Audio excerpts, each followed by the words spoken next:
Ang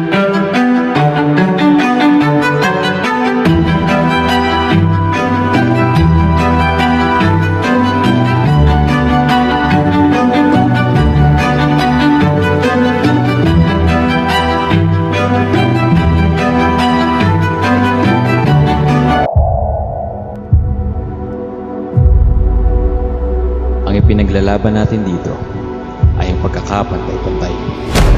Igualidad para sa mga tubong Filipinas. Los Filipinos.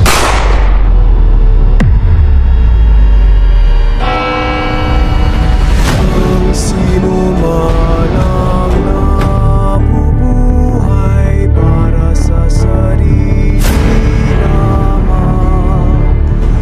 Ang sino man ang nabubuhay para sa sarili lamang.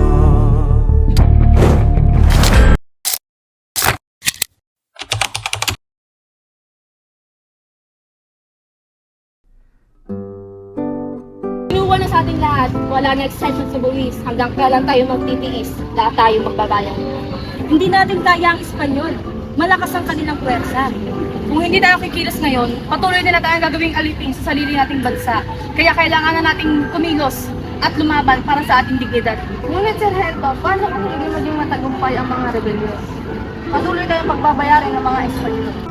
Mas mabuti nang mamatay ng lumaban para sa ating kalayaan kaysa mabuhay sa loob ng kulungan. Sino ang panig sa akin? Ako!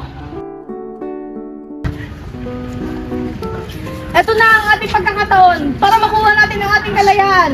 Hindi ito palalagpasin ng mga Espanyol. Kailangan natin mag-ingat.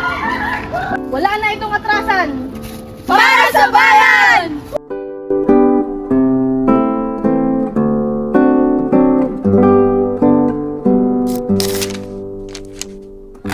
Gobernador General, nag-alsa ang mga sundalo sa Fort San Felipe.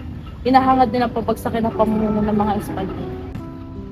Ang paghihimagsik na ito ay banta lamang para sa korona ng Espanya. Dapat tayong gumawa ng isang halimbawa sa kanila. Hulihin ang mga pari na sila Gomez, Burgos at Zamora dahil sila ang nasa likod ng pag-aalsa na ito. Ngunit kamahalan, walang katotohanan ang pagkakasangkot. Walang kinalaman ng ebidensya. Patahimikin ang anumang tinig ng paghihimagsik, ipadala sa mga kawal, durugin ang pag-aalsa ng sabay-sabay. Kamusta mga padre? Hindi ko na rin alam. Ako ay natatakot na. Padre Gomez, Padre Burgos, Padre Zamora, sumama kayo sa amin. Wala kaming ginawa kung ihanapin ng katarungan at pagkapantay-pantay para sa aming mamayang Pilipino. Bakit kami hahatulan?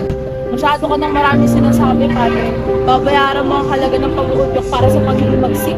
Kaya tara na, sumama na kayo sa amin. Hindi kami mga kriminal.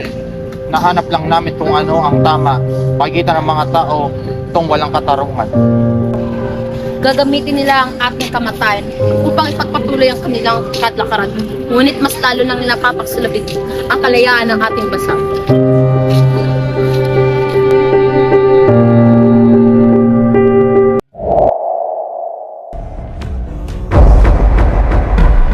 Tayo mamamatay hindi bilang rebelde, kundi bilang mga martyr para sa mga tao. Naway maging mitya ang kanilang kamatayan para sa liwanag.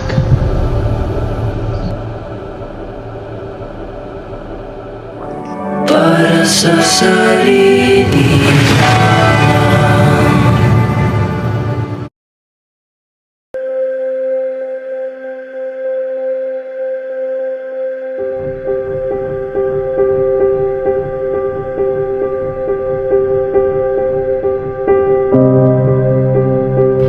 Mali itong nangyayari.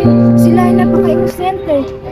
Ang kanilang pagsamakay ay hindi natin malilimutan. Ito ang magiging daan sa kapayapaan.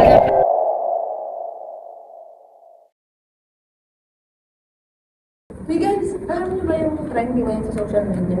Yung about dito sa Cavite, yung team na pinag-uusapan niya dahil din sa nangyari dati. Really? Tagal na niya na. Bakit pinag-uusapan pa din?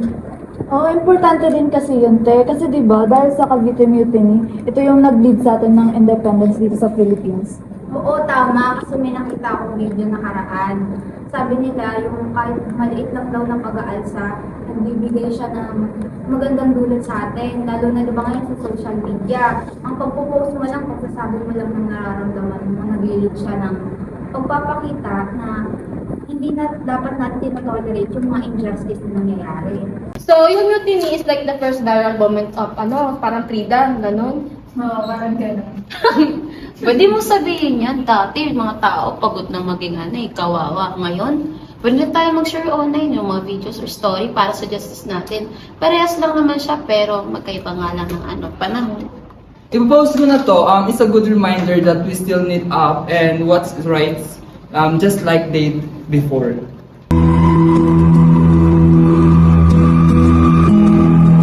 Nananatiling buhay ang liwanag sa ating mga puso.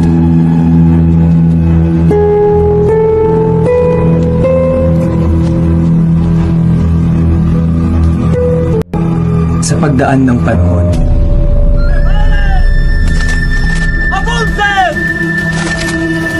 ang dating mga baga ay magliliyab.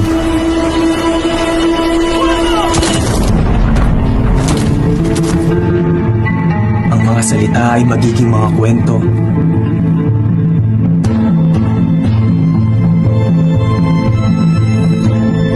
Ang mga kwento ay magiging mga larawan. Ang mga larawan ay magiging mga pangarap. At ang mga pangarap ay magiging mga mithitin.